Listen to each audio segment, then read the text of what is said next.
Seja bem-vindo ao Enad Experience, o seu guia rápido, direto e sem enrolação para mandar bem no Enad. Aqui, estudar é experiência, não obrigação.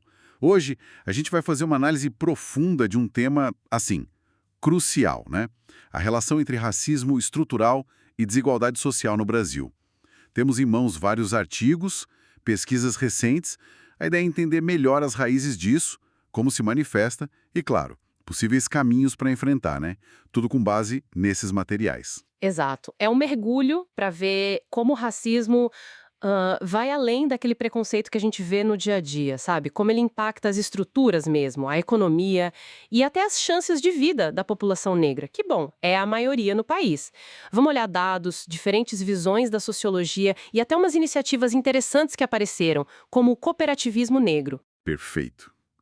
Para começar, então, um ponto que, assim, vários textos batem na mesma tecla. O racismo como uma peça central que faz a máquina da desigualdade girar. Não são só atos isolados, né? É um sistema mesmo, que está nas instituições, na cultura, nas relações, como alguns autores apontam. Uhum. E isso historicamente vai contra aquela ideia antiga, né? O tal mito da democracia racial. Aquela noção de que a miscigenação teria, tipo, resolvido tudo, criado uma sociedade sem barreiras. As fontes lembram que, bom, Florestan Fernandes já mostrava lá atrás que a integração do negro depois da abolição falhou. Faltaram condições sociais, psicológicas. Sim, e depois vieram outros autores importantes, né, que as fontes citam. Carlos Azenbalg, Nelson do Vale Silva. Eles avançaram nisso. Mostraram como o próprio capitalismo aqui no Brasil acabou, de certa forma, mantendo essa estrutura de subordinação. Eles falam num ciclo de desvantagens cumulativas. O que seria isso na prática? Dá para explicar um pouco melhor? Olha, pensa assim, é como uma corrida onde algumas pessoas já largam muito atrás. E ainda por cima encontram um monte de obstáculos extras no caminho, sabe? E isso passa de geração para geração. A raça, nesse sentido, funciona como um desses obstáculos estruturais, né?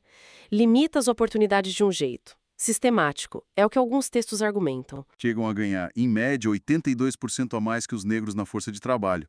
82%. E o pior, mesmo quem tem nível superior, a diferença continua lá.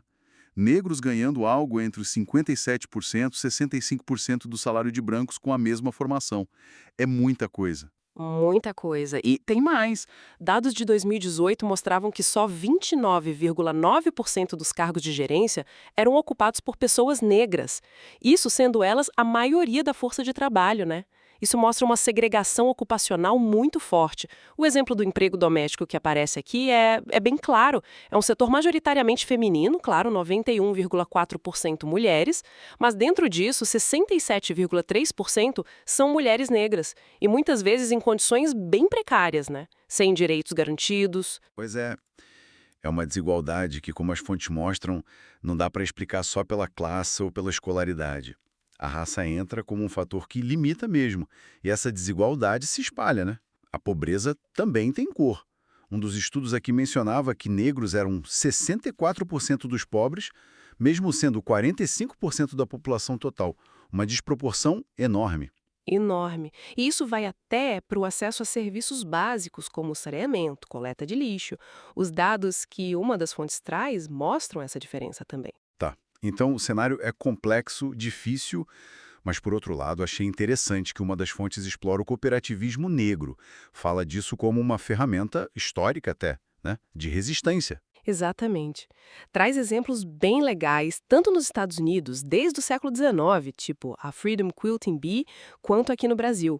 A Liga dos Homens de Cor, lá de 1887, e mais recente, a Cooperativa Educacional Steve Biko, de 92. Quer dizer, o cooperativismo surge como uma estratégia para gerar desenvolvimento econômico, organizar o trabalho, fortalecer o comércio, a educação, tudo dentro da própria comunidade negra. Isso.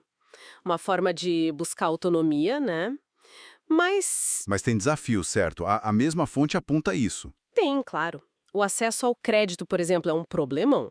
Cita um dado aqui que diz que negros têm crédito negado 3 vezes mais que brancos. 3 vezes. E parece que os sistemas de crédito cooperativo mais tradicionais, não, eles não dão muita bola para a questão racial, sabe? Falta um olhar mais direcionado, faltam políticas de fomento, como alguns textos sugerem. Entendi. Agora, uma coisa que me chamou a atenção. Um dos estudos critica um pouco o foco muito grande só no mercado de trabalho, para entender a desigualdade.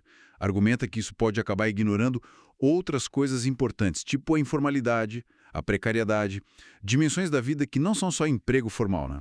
É um ponto super relevante. A violência, por exemplo, atinge a juventude negra de um jeito desproporcional, brutal. Aquele lema, nem bala, nem fome, nem Covid, que uma das fontes cita, é muito forte, né? Diz muito. E tem outras coisas, a mortalidade infantil, o acesso à saúde. As diferenças são gritantes também nessas áreas.